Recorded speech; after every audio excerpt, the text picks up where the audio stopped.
So, cool. So this week we're gonna it's kind of a similar topic to last time, but we're gonna pick up on this and we're gonna talk about trust, right? So it picks up nicely on vulnerability, but we're gonna take a game theory perspective on trust.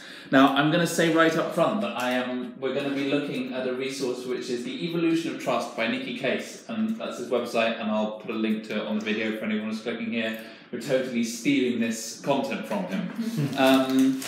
Now, game theory is interesting. This is because it's a sort of like an interesting overlap of like mathematical modelling, psychology, and economics, which is kind of the science of like behaviour, right? So, in this little model that we're going to look at, we're going to set up a game, and that game is going to help us understand some of the things that generate trust, right? What we can do practically generate trust, or sort of like how trust works. So this is the game that we're going to play. There's a machine, and there are two players, and we have one coin. And we can put the coin in, and if we put the coin in, the other player gets 3 coins, right? And we have a choice, which is we can either put the coin in or not put the coin in on each turn, right? So if we put the coin in, we're down 1 coin and the other person's up 3. And if we don't put the coin in, then we're obviously holding a coin, right? So if the other player, let's just start with this kind of simple simulation. Right? Let's assume that we're playing out of sync and the other player has cheated. They've had their go and we've not received any coins. What should we do? Not put a coin. Cheat. Yeah? Should we try that? Yeah, so the sort of the rational perspective on a turn by turn basis is that if they cheat, we should cheat. Right? And then we're both like we've neither gained nor lost anything. But what happens if the other player plays and they put the coin in and we get 3 coins, right? What should we do then? Cooperate. Cooperate? Yeah. Cheat. Some for cooperate, some for cheat. Well, let's try cooperate. Well, actually, on an entirely local level, just looking at it from a move-by-move basis, it's actually more rational under these circumstances for us to cheat as well, right? Because they cooperated, we cooperated, well, overall, we've gained 2 coins. The 3 that they gave us, less the 1 that we put in, right?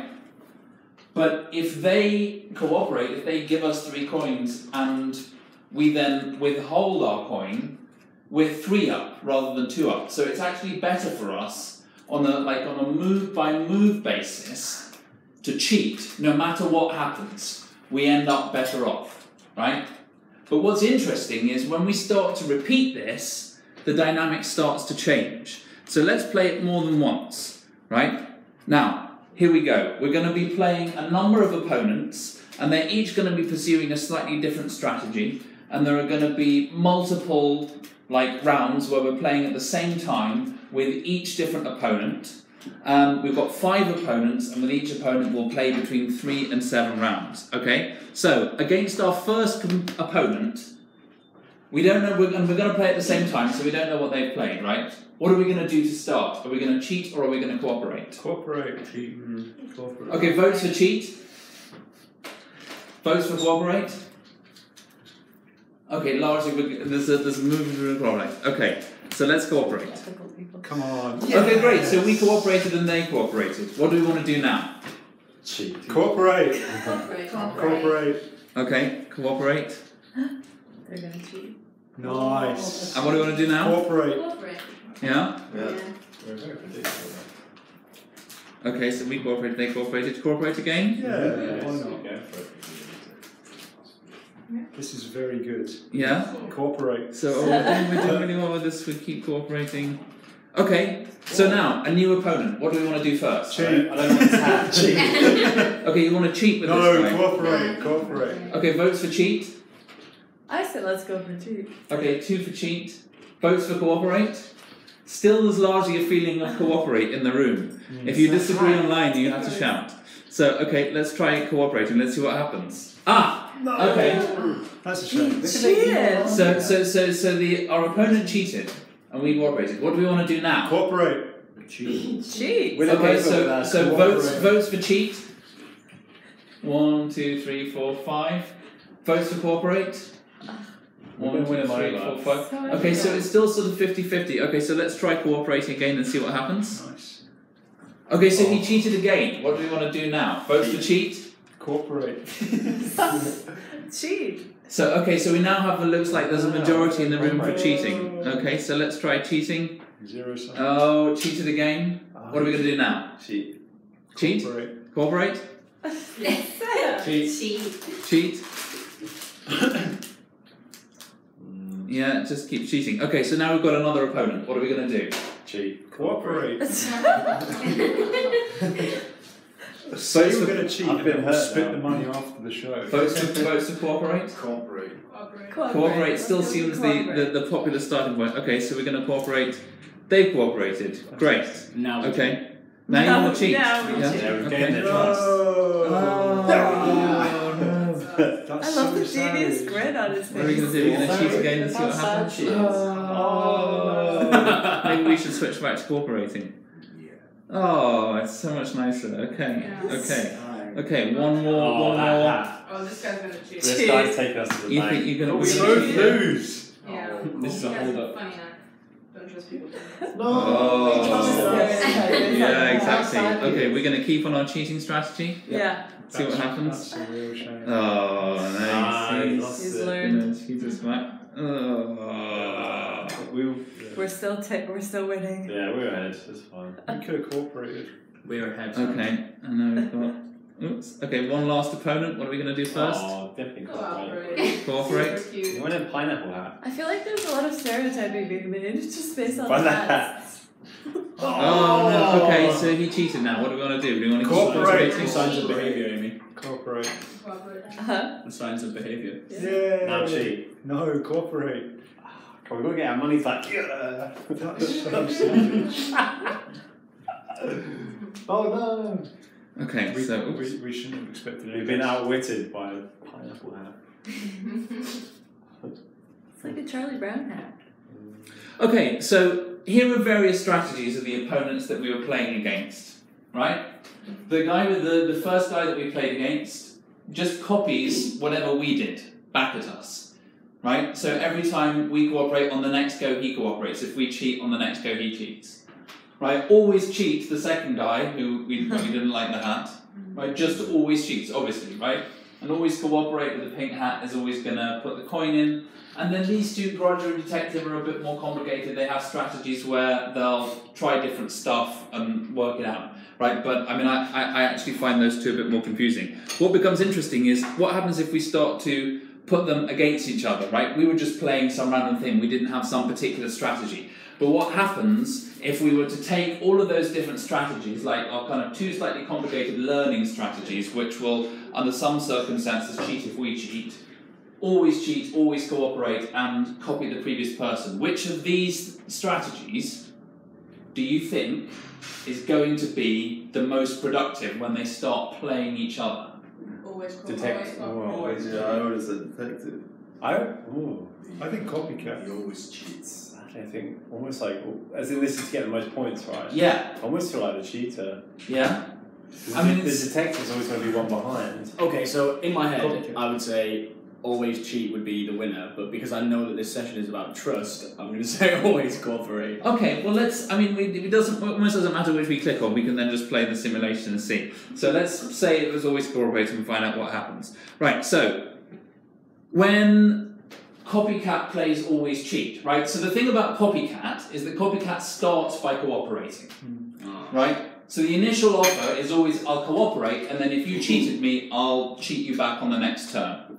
So between Copycat and always cheat, you know, on the first go, okay, well Copycat loses out because always cheat cheats when when Copycat cooperated. But then we just get into a pattern of like nothing happening, right? Because we're just continually cheating each other.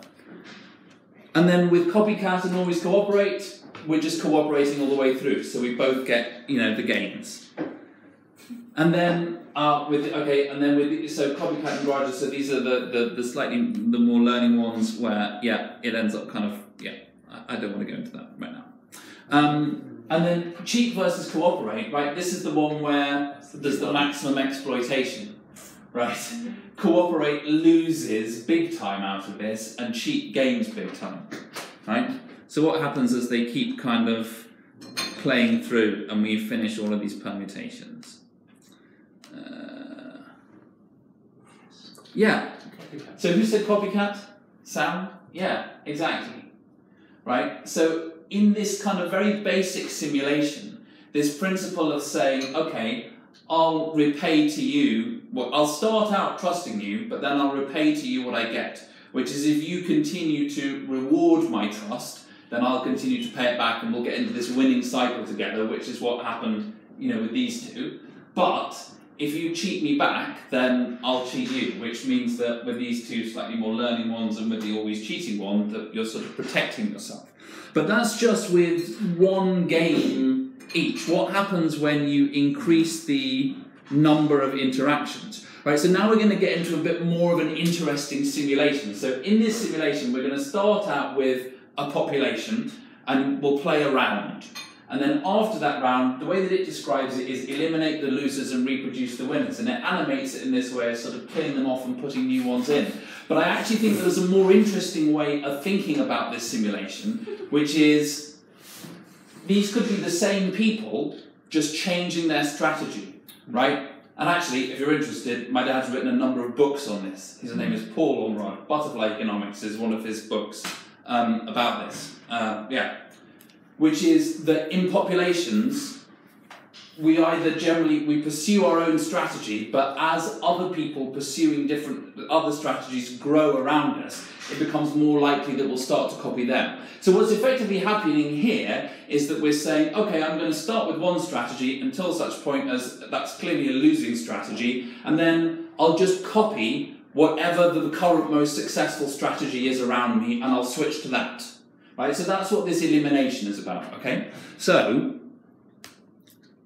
here we go. This is how we're going to start out, right? We've got a lot of always cooperates, some always cheats, and some copycats. Now, who do we think is going to win here? Copycat. Copycat? Okay, well let's pick that, and then let's see what happens in the simulation. So, that's how we start. We'll play one round, everybody plays each other, and then we can see. Okay. So it looks initially like the always cheats are doing better. So some of these people who started out wide-eyed and trusting are always cooperate people are going to say, well, that's not clearly working. We eliminate them. And they're going to take on a different strategy, which is they'll just say, well, always cheat seems to be working here, so I'll just always cheat. Okay, fine. So let's play it again. And then we can see, oh, yeah, it still seems like the always cheats are doing really well, right? They're slowly eliminating these people who are just always trusting. And we keep playing, and then we get to a situation where we've only got copycats and cheats. But then the dynamic changes, right? You can see that actually now what starts to happen is the copycats start to do better. And can you see why this happens? Right, because when cheats play cheats, do you remember when we looked at it in like the first simulation where it was just one game? Cheats playing cheats, there's no gain, it's zero.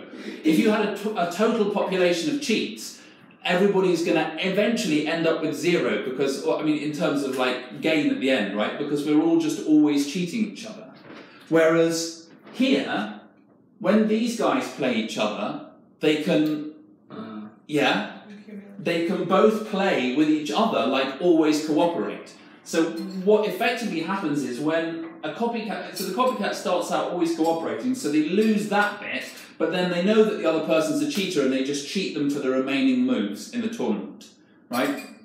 Whereas when they play each other, they find out, oh, we're cooperative, so we can cooperate with each other, right? So, yeah, and it just plays out, and then we see, we'll keep clicking, that the result is, there we go, right? Copycat ends up. So Yeah. So every game, the copycats start with a positive note. Yes. I guess. Yeah, copycat always starts out cooperating. Yeah, exactly. And we could just see, like, if we had a more complicated process, we could play it around again and we could see, yeah, fine. So it's still the case that copycat ends up winning. So that would suggest to us that from a sort of game theory point of view, that maybe the best strategy for us to adopt would be this do unto others as they do to you philosophy. Like, that just seems to be a really rational philosophy for us to take. Which, by the way, let's just anchor ourselves in this for a moment here, which is, when we looked at it move by move, the best thing to do was to always cheat. But when we start to look at it in the context of a game, where there's feedback and we can learn, we discover, oh, actually, this do unto others as they do unto you actually seems like the more rational philosophy, i.e. we end up most ahead most of the time by doing it that way. But there are a few things that slightly get in the way of this. Now, I mean, I find this screen a little bit unhelpful, which is, how is it that actually it seems to be that that's not how people seem to behave, that it seems to be that there's like more of a dynamic of distrust, or distrust kind of builds up. What happens? How does that happen? Okay, so here we have, you saw the population. This was basically the same simulation that we started with before, right? Just to show it to you again, we've got like one cheat, one copycat, everybody else is always cooperate, and we start it and we see that, initially what happens is the cheats eat up all of the cooperates, and then the copycats eat up all of the cheats, right? But this is assuming that we're playing 10 rounds in each match, so that we have 10 interactions with each other. And it turns out that the number of interactions that we have with each other is really important, right? So if we were to increase them up to, let's say, 20, right? Similar sort of dynamic, right? Plays out the same. But if we decrease the number, if we take it down to 1, what happens? So all of the copycats disappeared. And we ended up with all of the cheats winning, right? This is when we take the number of moves down. Or, if we do it at 5, what happens there?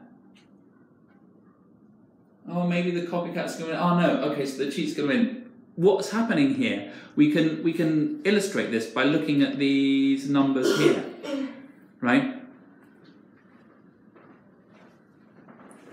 We need to play enough, there need to be enough like moves in a tournament for the copycat strategy to win out. Because where there are fewer moves, it's better to be the cheat. Because if you just play that one first move, it makes sense to always cheat. We're back to our local strategy. Always cheating means, we've got more of a chance of ending up ahead. But then when we start to have another player who can learn from us, see, can you see how the relative gain per move that we've made goes down with the number of moves that goes up when we're pursuing the cheat strategy against copycat?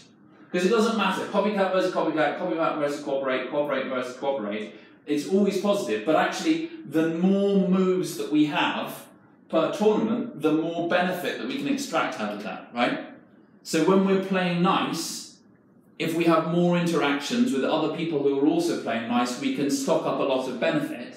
But actually with other people who are cheating us, it is also quite valuable to have lots of interactions, because then we reduce the relative impact, the relative loss that we've made on that first time when we extended trust to them and they didn't repay it. And it doesn't really make a difference with these ones that just, whether they stay the same. It's because there's that change that seems to be significant. Does that make sense?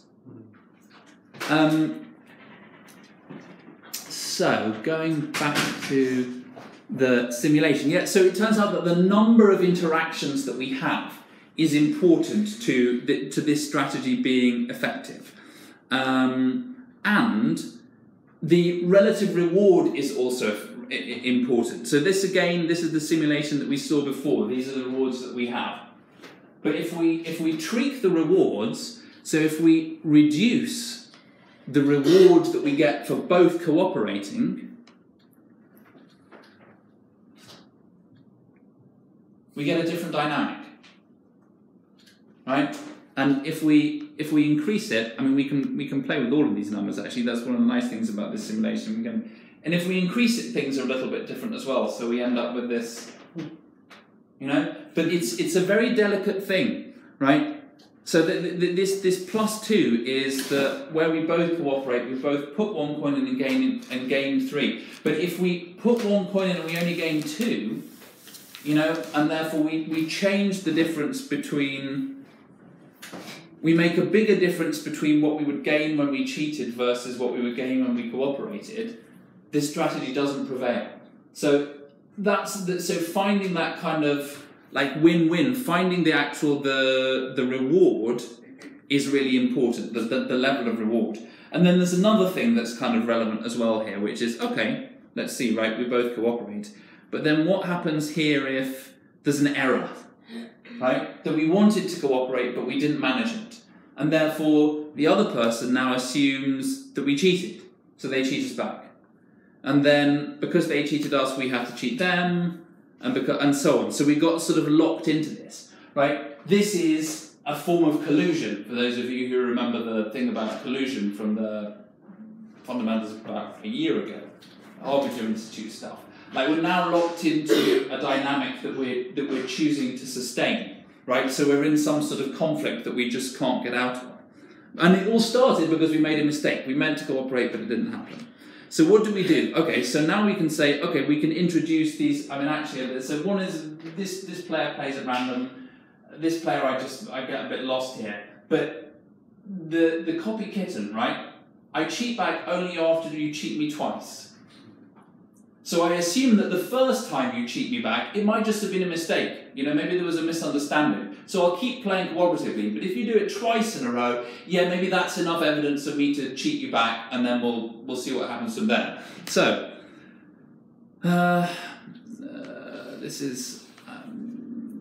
this simulation I find a bit confusing, so I'm just going to skip this. And instead I'm going to go straight to this one, right? Which is, so here's the population that we have, right? In this simulation, we've loaded in those strategies. We've also added a chance that mistakes will be made. But did it just... It says stand by. Oh. Anything. It's gone now, so I don't know if I need to do anything. Stand by button. I'm standing by the button. No, let's see if that does the trick. So we've loaded into the simulation that like 5% of the time we'll make a mistake, right? So if we were trying to, so 5% of the time the cheat will cooperate and so on, right? So what happens here is that actually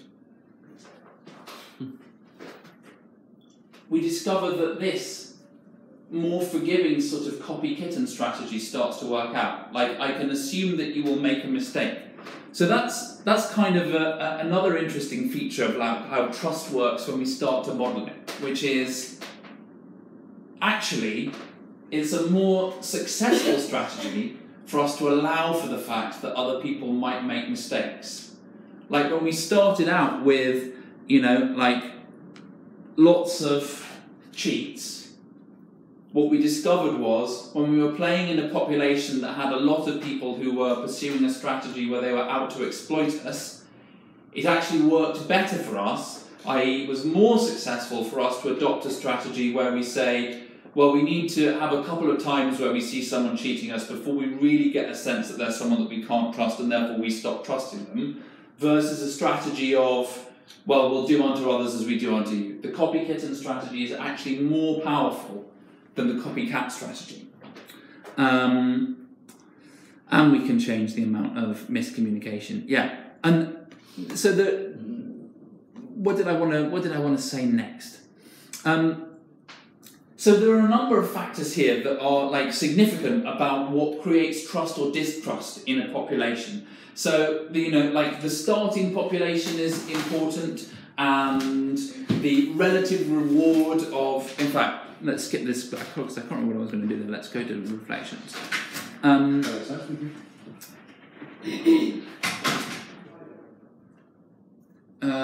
Yeah, okay. Oh, yeah, I said that. Okay, great. It's rational to always cheat when things get repeated, the longer term strategy.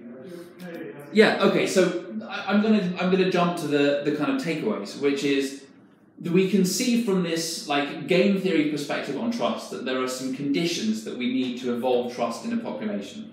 Right, there are these actually, and I'll send the link around and you can play with this. There's a sort of sandbox at the end where you can put different populations in and different rewards and different levels of mistake making. But the system is actually quite finely tuned to these different variables, right? So the initial composition of the population that you're in, that also seems to be quite important. But one of the things that emerges is that we learn there are some things that we can do systematically to create a system in which trust is more likely to be the successful strategy, right? Which is that we can build relationships through repeated interactions. We can seek and emphasize win-wins, right? Because what we're seeing in the simulation where we're looking at what's the relative value of us both cooperating versus, cheating, is it doesn't literally have to be that more value is generated. I think that I really want to point out this thing about seek and emphasize. This is an advice that is given to people when they begin meditating, something which I'm still doing my best to do, but it's not easy to build a habit.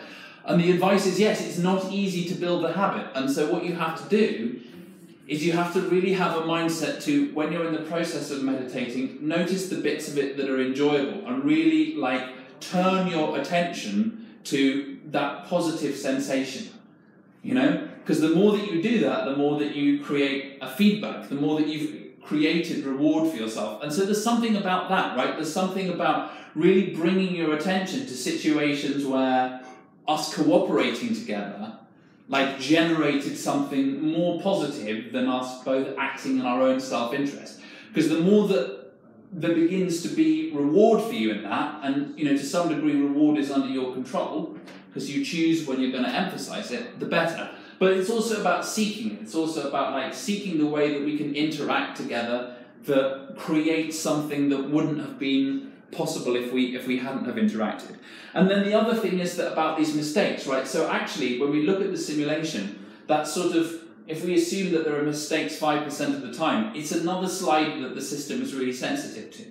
So if we have mistakes more often, then again, we start to get into a situation where it's better to be cynical, So actually it's about saying, if we have sort of, a certain proportion of mistakes and we allow for that, then we end up with a more trusting system. So trying to avoid mistakes, trying to communicate clearly, but also allowing for other people's mistakes allows us to create the conditions for trust. And I wanted to loop back a bit just to think about theory X and theory Y, which we've talked about a lot, right? Theory X is the assumption that other people aren't going to be trustworthy, and it seems to be repaid by other people not being trustworthy. It's sort of, from a business point of view, like the classic example of theory X, theory Y is, can people set their own salaries?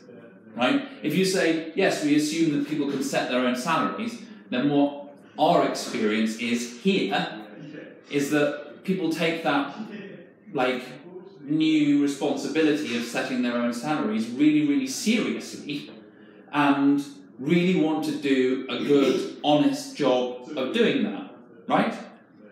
And that's great. We had the assumption that people would do a good job of doing that, and they did a good job of doing that. Whereas as soon as you start to say, well, let's really start to control this because we don't trust people to make their good individual decisions, that's when people will start gaming the system. The more of a system that you put in place, the more people will try and game it, right? The more that you stop people trying to game the system, the more that they will do. So theory X, theory Y says, it's generally good. Theory Y is about saying it's generally good for us to extend trust capital to people, which we talked about last week, right? When we were talking about vulnerability. It's good to take a risk and extend to other people. But we don't just have to keep extending it forever, right? Having a theory Y view on the world is not the same thing as being a mug, right? We are entitled to say, let's assume that other people are going to be trustworthy, the copy kitten strategy. Let's assume that other people are going to be trustworthy and behave that way initially, and they cheated us back, but maybe it was a mistake. Oh, they've cheated us back again. Okay, probably actually this is someone who we should maybe, put a bit more of a hard line between. We should trust a bit less. So, that was what I wanted to present. Chris, you have some stuff. Do you want to jump in or do you want me to do it? I don't mind that, yeah. Yeah, do it. It's the next slide. Okay. Yeah, I haven't played very much, so. What's Good gonna job. fit? Okay. Yes. So this is mainly on how we express emotion and how we read other people when we don't have a full set of information. So when people tend to, I guess, discuss or talk in social circumstances, you tend to do it in a face-to-face way. And the benefit is that you get all the information you possibly can, because you can read someone's body language, you can hear from the tone of their voice, you can actually hear what they're saying. Now, if we transfer to other forms of communication, we're slowly cutting down on the amount of information that we can read from that interaction. So I guess a good example would be over the telephone. We can have we can make a guess at how stressed or how comfortable or how relaxed that person is by the tone of their voice. And we also have the information from the conversation, but we have no information from the body language. And that means that we're having to infer how that conversation is going with only partial information. And then if we go to something like an email or a long format text communication, again, we have no information on body language, we have no information on voice, we just have what's in the text. So again, we're having to guess and infer more and more information on how that person is, I guess, taking on what we're trying to communicate with them, how they're feeling, how stressed they are, how relaxed they are, how they are responding to the information we're giving them. And then I guess the ultimate form of short communication is that of the text message or the Slack message or the tweet, where not only have we removed all forms of sort of body language reading, of voice reading, we've also removed most of the content of the message, so we're having to infer a huge amount, and that's where mistakes are being made, commonly. And I guess there's different ways of sort of viewing how successful or how you can come across in a short format message, and I'm not saying I'm pretty awful at these things, and trying to communicate to the person that you're sending the message to different strategies of actually expressing how you're feeling. So I sort of split it into two. So on the friendly, happy side, how you tend to express emotion through Slack messages or text messages are, you tend to include some sort of personal inquiry. How was your weekend? How was the party? How was your child? Whatever. And you tend to use emojis, so maybe a smiley face. It tends to indicate that you are having a positive conversation, you're not in a conflict type situation. We tend to also prefix messages with some sort of short personal greeting like, "Hey Andrew," and we have a general positivity in the message, like, "Oh, it's a great day to work, thanks." If we're trying to show sort of frustration or anger, I think one of the most common ones is sort of using capitals to basically shout the message. Nothing says "I am angry" than capitalising the whole message and saying, "Why have you done this?" Use of emojis, so there's a few like negative emojis. I guess ending messages with demands like, "I need this to be done 15 minutes ago, why isn't it done?" Again, leading into rhetorical questions, why isn't this obvious? You should be doing that. Personal attacks and negativity. So these are the things that very much signpost how the short format message is coming across. And I guess these are the things that I try and avoid, but sometimes just subconsciously it comes out. So I guess I would like to put in a case study. Yep, it's just a bit of a delay. Of someone who really loves his short format messages, doesn't seem to understand game theory that well, and tends to get into real pickles by sending out these messages and not really thinking about how these messages are going to come across. So obviously the most logical person to pick for this is our good friend Donald. So I've put up a few messages that he's come out with in the last couple of months. And maybe we could sort of talk through how we would feel the people that these messages are aimed at are going to respond to this tweet. So, I mean, the first one is the NFL. I'm sure everybody's read the news about the situation with the NFL. So, tremendous backlash against the NFL and its players for disrespecting of our country, standing for our national anthem. Now, how do people feel that's going to come across to the general community, particularly the community that the NFL players are trying to represent? I personally think it's going to come across as a thinly veiled attack, like, we don't care, you should ignore this, you should stand for the anthem, we have no respect for what you're trying to achieve here. So this comes across very aggressively and I guess judgmental in a way. I don't know if anyone had Also any other views on it? very ignorant. Very ignorant, yeah. It's not a great tweet, it's not really explaining the situation, it's just like, I don't like what you're doing, change your behaviour. Second one, being nice to Rocket Man. So I mean, again, in terms of diplomacy, like this is straight out of preschool, isn't it? Like, oh, I'll name you some daft name just to get your heckles up, just to make you really annoyed. So being nice to Rocket Man hasn't worked in 25 years. Why would it work now? I mean, I would say that hasn't it worked in 25 years? Hasn't there been peace on the North Korean, South Korean peninsula? And we've not been blown up by a nuclear weapon, so. And not only has he done that, but he's also brought in previous presidents. So Clinton, Bush, and Obama failed. I won't fail. So a thinly veiled threat. So in only 200 characters, he's basically insulted the North Korean administration. He's insulted 3 prior presidents, and he's also made a thinly veiled threat. And again, how has he not considered this in terms of how this is going to come across to all of those different players within this situation? It's not particularly, well, personally, I don't think it's a particularly sensible way of going about diplomacy. And the final one is on the Puerto Rico hurricane situation.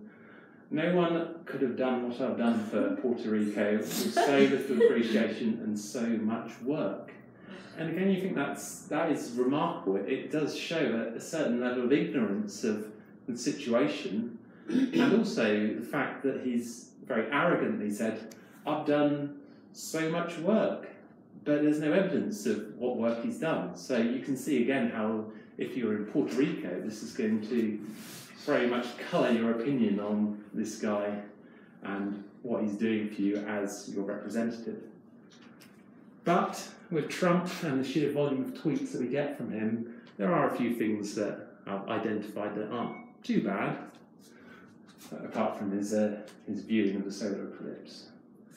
So these are a few messages that I've pulled out from last month that he's tweeted that I think are a bit more, let's say, presidential, a bit more educated, and you can see how he's basically constructed these to try and give the impression that he's doing a good job of leading. So as President of America, I will always put America first. And note how he's capitalised always.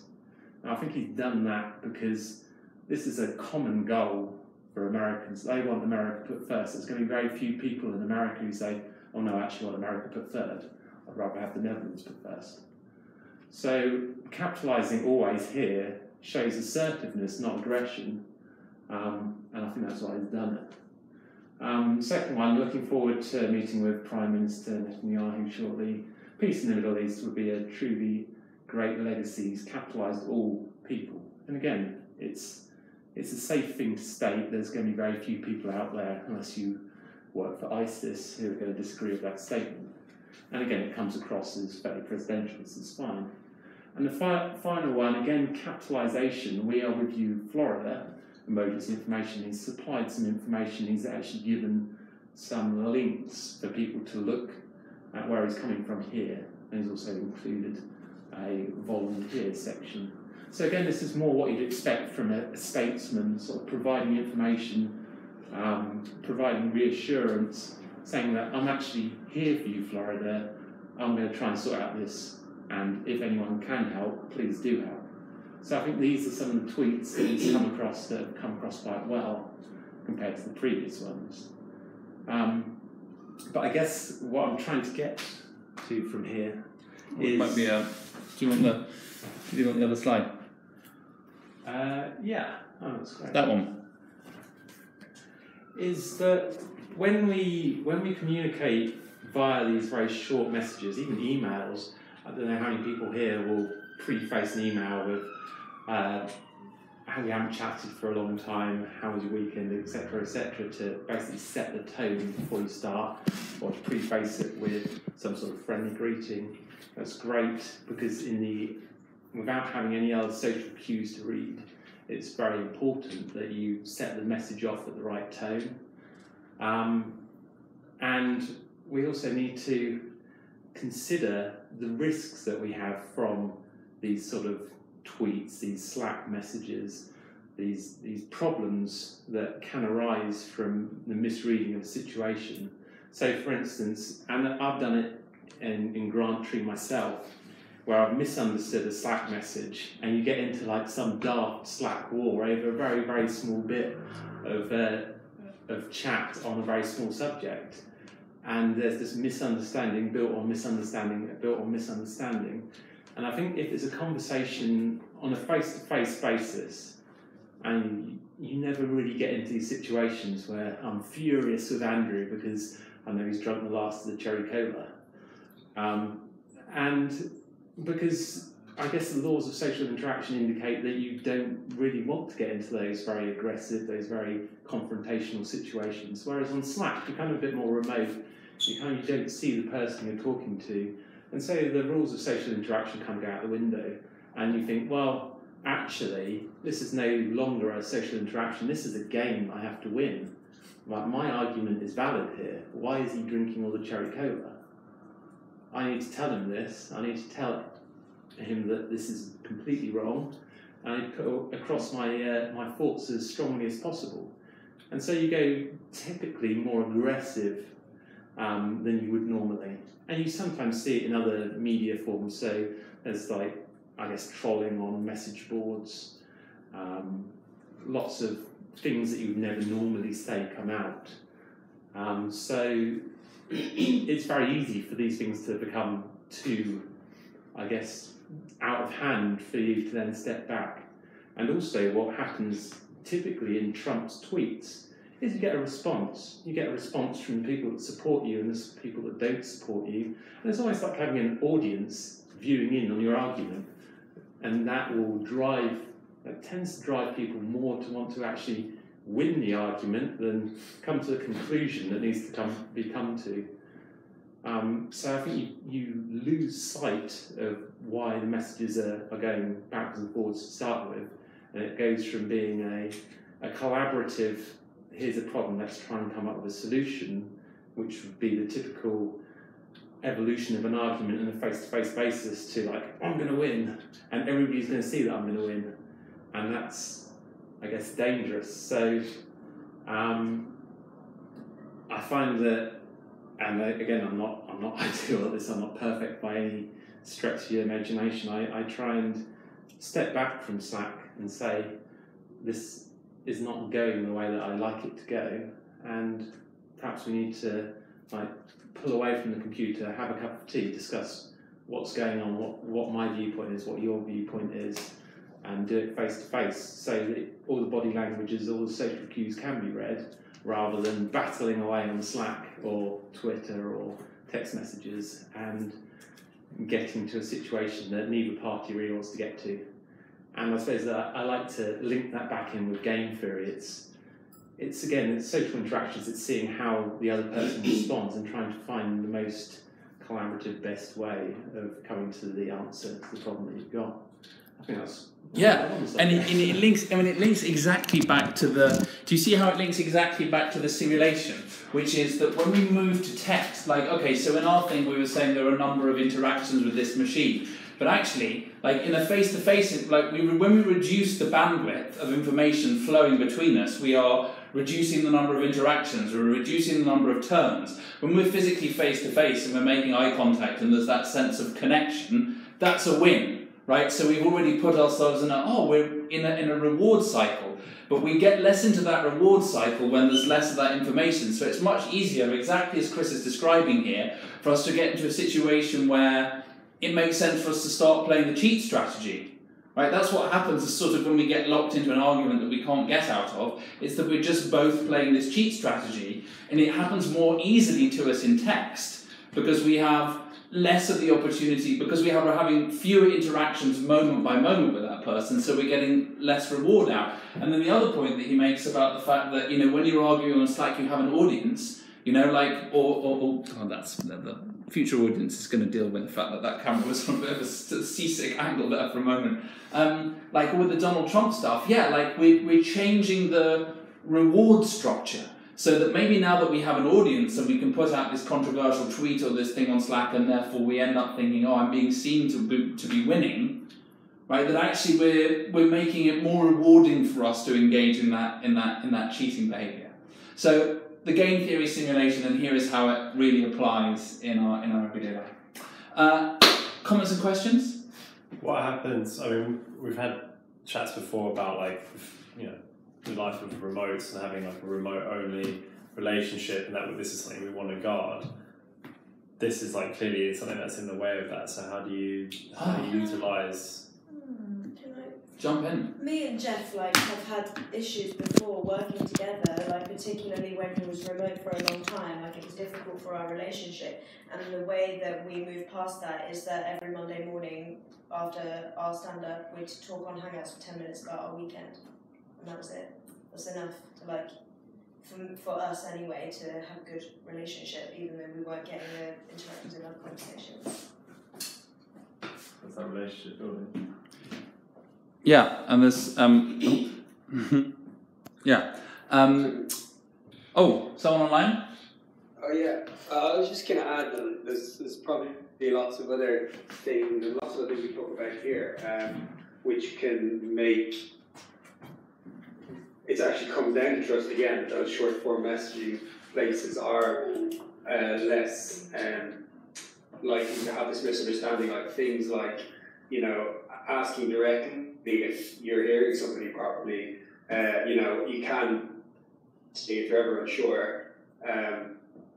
Face to face, just relying on those kind of extra information sources to again infer something can be equally as dangerous. You just if something's even a short form message, basically just try to say, asking for clarity and being in an environment where trust is generally high is going to really help. So Twitter trust is clearly really low because it's just massive, and but in the company, especially of our size, and one's focused on trying to build trust and stuff, I feel like we're in a much.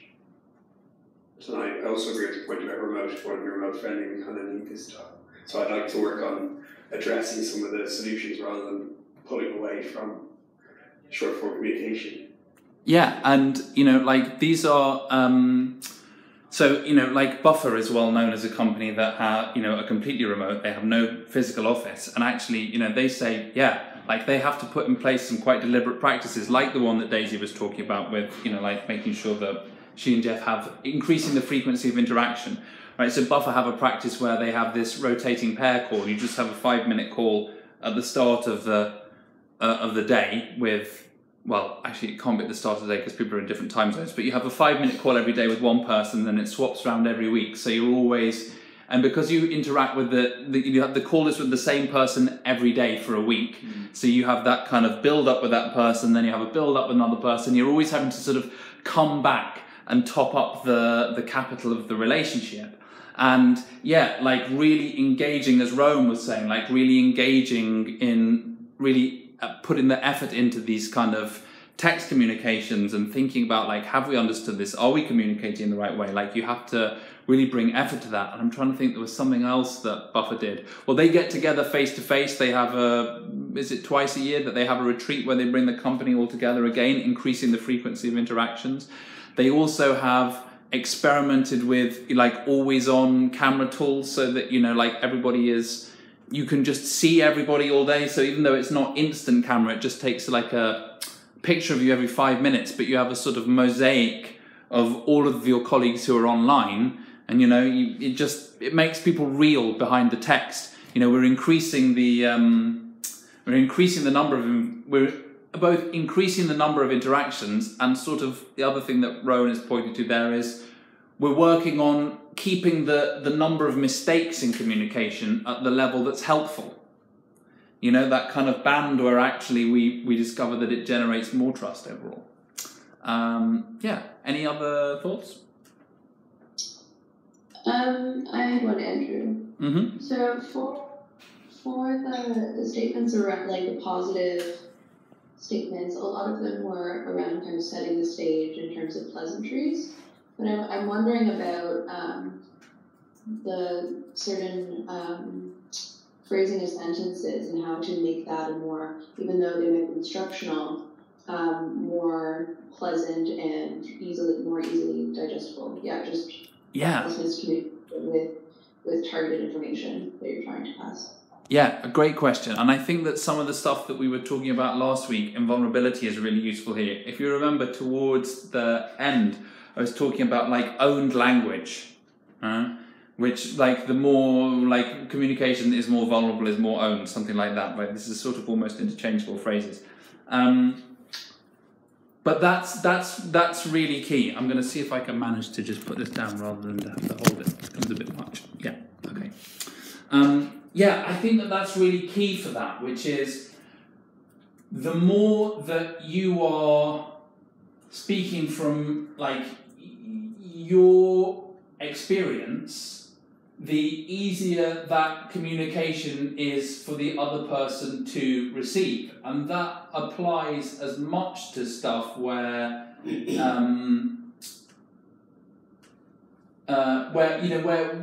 we're kind of having like practical conversations about doing work together on Slack, as it does to when we're having, you know, kind of more emotionally charged conversations about our interpersonal relationships, whether they're, you know, in or outside work, right? So there's something about, the thing that's coming to me is, if someone has done something and you look at it and you think, I'm really worried about this mistake that this other person has made on this piece of work, you know, because it looks to me to be a really problematic mistake, and, you know, like this brings up this fear in me that actually, what if they've made this mistake on other stuff? Like, this seems like a really basic point and it seems that they've not understood it here. Maybe that means that there are other really important things that they don't understand. Like, I feel that my trust in that person is going down. It can actually be really powerful to name some of that stuff and to say, you know, but here's the thing, to name it while owning it as your stuff, that is your subjective perspective that could be wrong, you know? So an example that comes up for me is, I don't really use Facebook, but I'm part of some groups, and in one of the groups that I'm part of, this woman had written this post, and I thought it was, you know, quite cool that she was sharing her experience around conscious sexuality. It was quite interesting, and there was a sort of comment that someone else in the group had posted saying, all of the words that you've been written about, all of the things that you have said have been written about extensively by someone rather than a book. I just thought, it just feels a bit mansplainy, really. Like, he's sort of saying, you know, I mean, it is, isn't it? That's the sort of dynamic of mansplaining. You, a woman, have eloquently expressed your personal experience when, you know, you could have read this book by a man which says it. And I just thought, you know, that was, and I just thought, I feel really pissed off by this. And it was just this specific turn of phrase of his that made me, and I just thought, you might not be a native English speaker, you know, so it could just be that all of the words that you've written have been extensively covered in this book.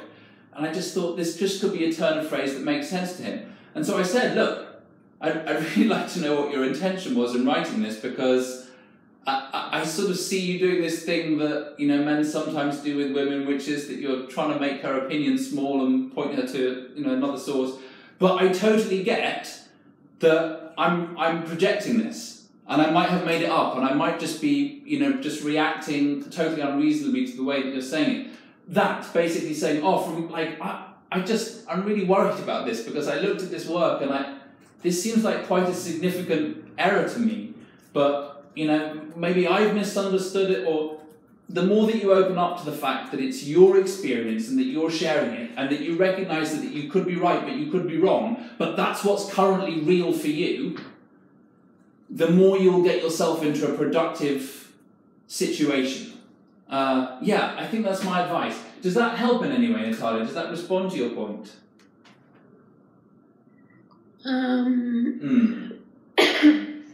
A little bit, I guess. Yeah, I'll chat with you about it after. I sort of feared that it might be a little bit, and that I thought that I was going to be helpful, but then I ended up going off on a slightly different tangent. But yes, talk to me about it afterwards any time, and I'll do my best to help, or be more helpful. It's our 7th birthday, so shall we wrap up there and all go and have some cake? Yeah! Thanks everybody!